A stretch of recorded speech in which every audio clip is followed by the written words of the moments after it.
We'll hear a woman booking a room for a party at a community centre. First, you have some time to look at questions 1 to 4.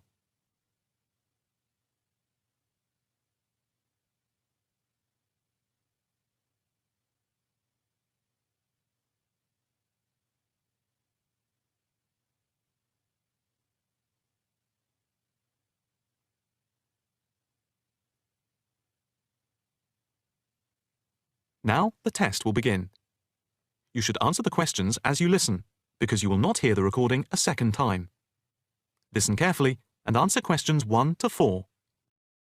Hi, good morning. My name's Pete. How can I help you? Hi, my name's Maria Lincoln. I understand you hire out rooms in the community centre as venues for parties? Yes, we do.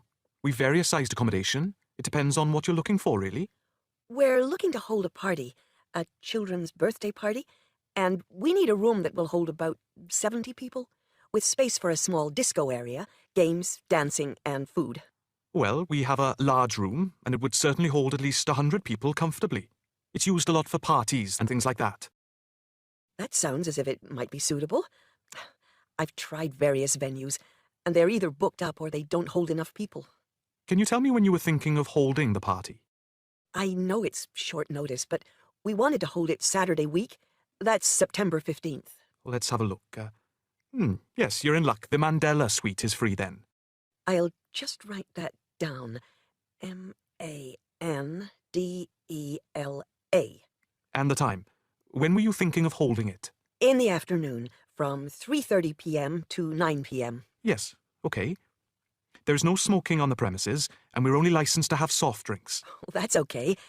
I think I'm happy to go ahead.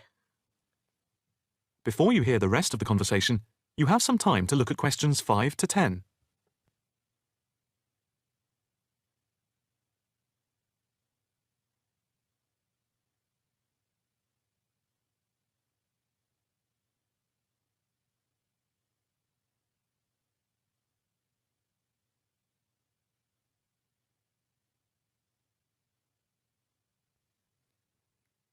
Now listen and answer questions 5 to 10.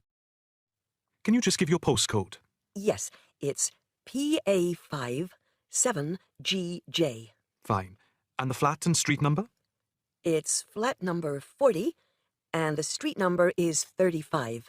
Okay, so that's flat 40, 35 Beaches Street. Yes, that's right. And a contact number?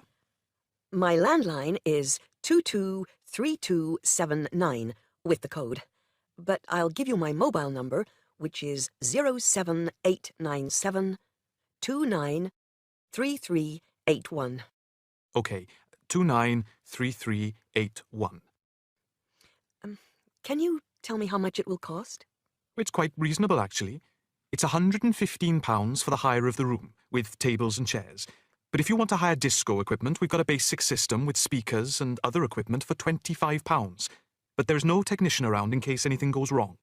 And of course, it's optional. Oh, that would save us carting something from home, but maybe we should bring a spare sound system just in case. We've never had any problem with the system, but you might not want to take any chances. What about catering? Well, we had thought of getting everyone bringing something. We have someone who can do catering for £9 a head, including the cake if required. That's handy, but it's a lot, as we have a fairly tight budget. So, you want to go ahead with the booking? Yes, certainly. Okay. I need to take a deposit of £30, which is refundable. The balance needs to be paid 2 days before the event at the latest. Fine. You can cancel up to 2 days before, but after that you lose the deposit. We don't intend to cancel, but is there any insurance we can take out? Yes, there's a form here somewhere. How much? It's, let me see. It's only £9 for the 24-hour period, and that covers you for cancellation, damage, and injury. Well, at least we'd better have a look at it. How would you like to pay the deposit? Cash. I'll just give you a receipt. There you are. 10, 20, 30. £30. Maria Lincoln. Thank you very much. I'm really glad I found somewhere.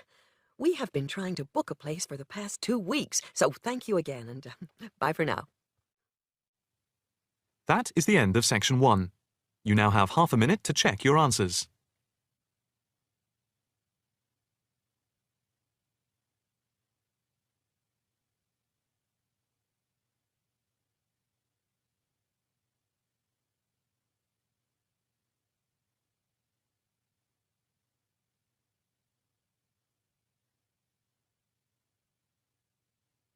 Now turn to Section 2. Section 2. You will hear a talk on the radio about grass roofs. First, you have some time to look at questions 11 to 13.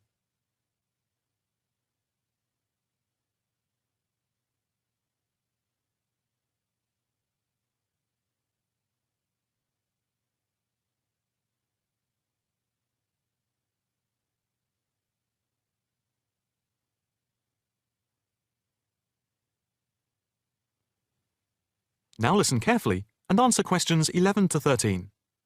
And now it's straight into the Eco Hotspot for today's programme. We are in fact going to look at an intriguing trend in recent years in the world of eco-friendly developments.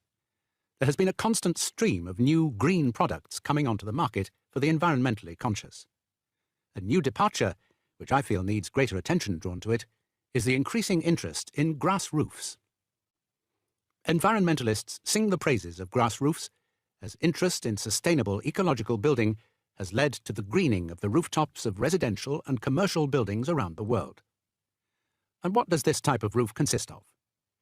Instead of tiles, which allow water to run off and create flash flooding, the roof has a waterproof underlay, which is laid over the roof deck. This waterproof layer is then covered with layers for insulation and drainage. Then, on top of the insulation and drainage layer, is added a final layer of soil or crushed stones for the plants and/or grass to grow on. The roof can be planted with wildflowers to add colour and life to your rooftop. Before you hear the rest of the talk, you have some time to look at questions 14 to 20.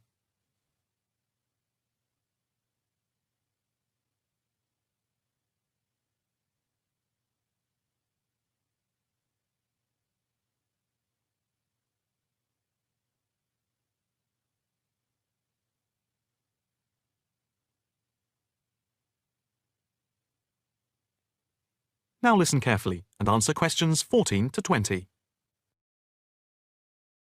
As for the benefits of grass roofs, in spring and in summer they're very pretty as flowers spring into bloom. Moreover, in summer, grass roofs are of particular benefit in cities because they keep any building cool by reflecting the sun's rays. In winter, the grass roofs insulate the building, helping to prevent heat loss. The roofs require little maintenance and are better than any other roofing material.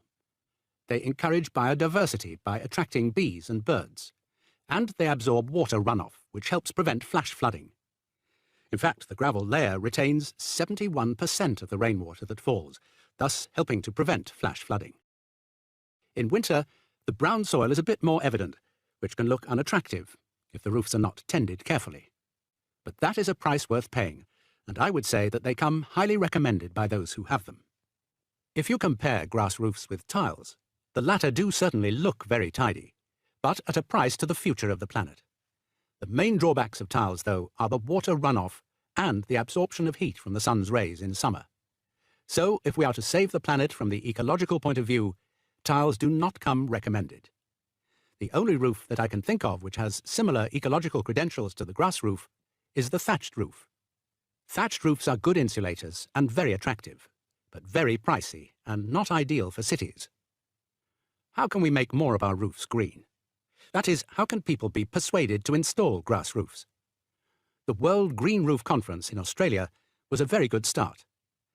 At a grassroots level, the best way to raise the profile of grass roofs is to make them trendy by highlighting them in fashionable magazines, so that people begin to feel that they cannot do without them. But the idea I like best is holding competitions for the best designed grass roofs. Next week, Eco Hotspot is going to look at... That is the end of Section 2. You now have half a minute to check your answers.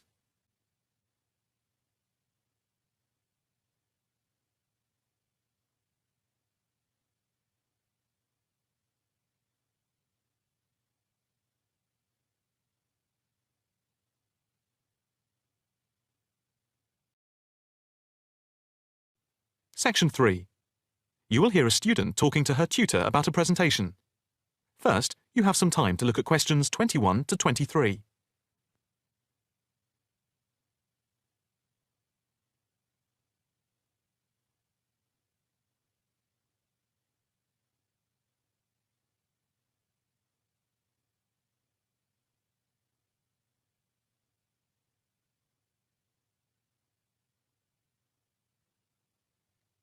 Now listen carefully and answer questions 21 to 23. Excuse me, Dr. Owen, Oh, hello, Karen. Have you got a few moments? Yeah, sure. How can I help you? Well, I've had difficulty finding data on the original question, and I was wondering if I could change my paper to Investment in Knowledge, comparing some European countries with the United States, and then with others throughout the world, including the OECD average. I found lots of data by way of graphs, etc. Where did you get the data from? From various sources, books and journals. How are you going to present the material? I am going to use the electronic whiteboard as suggested and do a blend of graphs, pictures, text and podcasts to illustrate my presentation. It sounds very impressive. Yes, let's hope the whiteboard works. But I'm also going to have a PowerPoint presentation for a backup, just to cover myself. A backup is a good idea, but it's a lot of work doing everything twice. It is, but at least I'll have experience of both. Before we talk about how to use the data I've selected, could you give me the names of a few websites I should look at for more specific background material? When you type in anything to do with knowledge, there are millions of sites listed. Before you hear the rest of the conversation, you have some time to look at questions 24 to 30.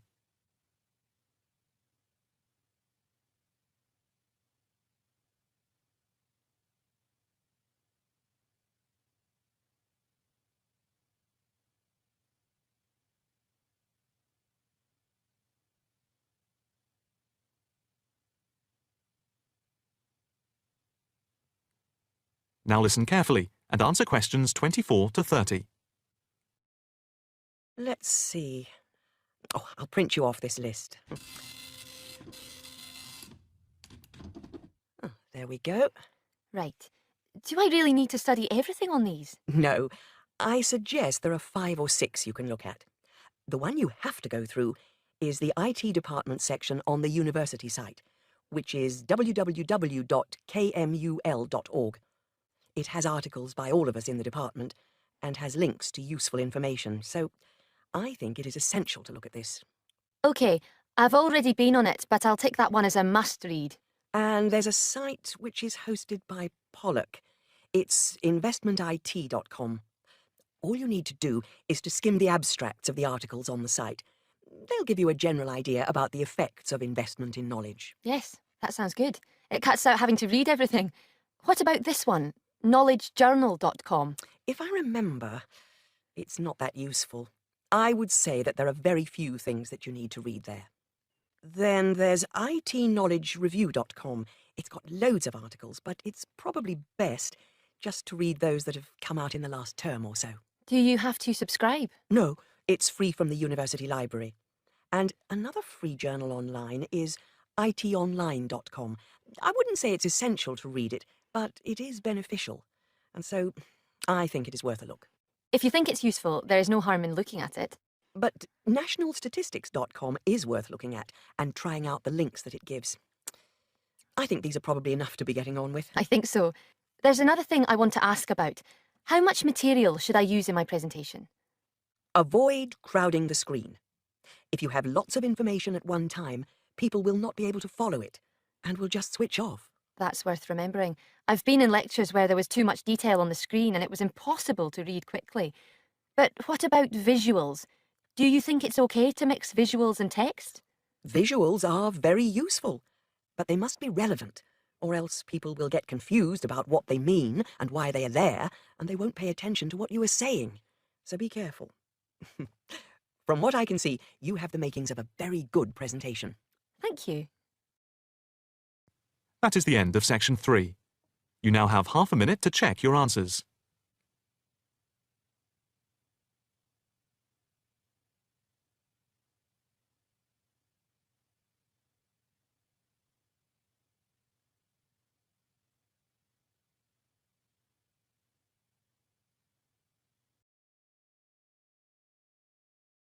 Section 4.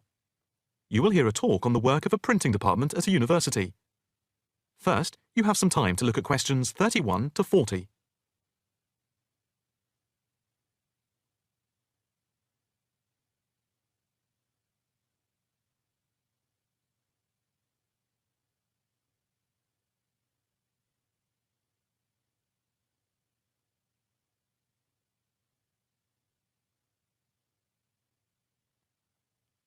Now listen carefully and answer questions 31 to 40. I am here to give you a brief outline of the work of this new department. The Department of the Printed Word has a very short history, having been created just 10 years ago. Some statistics to start with. The first intake of undergraduate students consisted of 20 students, which rose to 37 in the second year. And we now have about 50 in the first year, doing a wide range of courses, full and part-time. We have a thriving research department, with 17 students on the taught MA course and 7 students doing research full-time. In all, we have 9 full-time lecturers and 16 part-time lecturers who work mainly, but not exclusively, in our evening department. Of the total student body, approximately 21% are from outside the country, a number which has been increasing steadily over recent years. Although students from overseas have to reach a minimum level of competence in English before they follow a course at the university, some may require remedial help with their English, and we can offer help through the Student Support Services as part of the general assistance given to all students. For home students, both graduate and undergraduate, there are bursaries to help with travel and accommodation, for which I would advise you to contact Mrs. Riley at the end of this session. Increasingly, we are forging external links with organisations in the publishing world, and we have been very fortunate in that we have received money to sponsor not just various students within the department, but also technicians and lecturers. Each year we hold a series of lectures which are given by external speakers in the world of printing and the media. The series of workshops that you see around you have been built thanks to a very generous donation which has allowed us to develop our facilities for bookbinding and restoration. Now, the main work of the department relates to teaching the mechanism of printing. And as most printing is now so highly technological, all our students have to be computer literate. For those of you who are interested in taking a module in this department from another department, and who feel that you may not have the necessary computer skills, don't let the technology put you off. We have a number of specialist technicians who can support and deliver crash programs in the computing technology required. As long as you can switch on the computer, you are halfway there. We have what can only be called state-of-the-art facilities, especially for those wishing to move into the publishing world, working not just as printers, but also in editing, page design, layout, and bookbinding. With the extensive facilities we have for book restoration, some of our former students are now employed as expert book restorers and conservationists, skills which were once almost dying out. In the display, you will notice samples of work on book cover design, and as well as having all the necessary computer programs for dealing with printing, we have some old printing presses. Despite being largely a modern department, we do have an increasing interest in research into the history of the printed word, ranging from early European to Chinese and Japanese printing techniques. We have in fact some very well-known experts on early printing in Europe in the 15th and 16th centuries. If this area appeals to you, you can talk to Dr. Fred Clare afterwards. From China, we're lucky to have as a visiting lecturer Dr. Yu, who is an authority on early Chinese manuscripts and printing machines. If you're thinking about doing a module with us, or you are interested in doing research after you have finished your first degree, the person to talk to is Professor Clarkson, who will be able to give you all the details. For postgraduate research, you should really be thinking about applying now, even though we are only in December, as the department now attracts large numbers of people, and we always have many applications for each research position. That is the end of section 4. You now have half a minute to check your answers.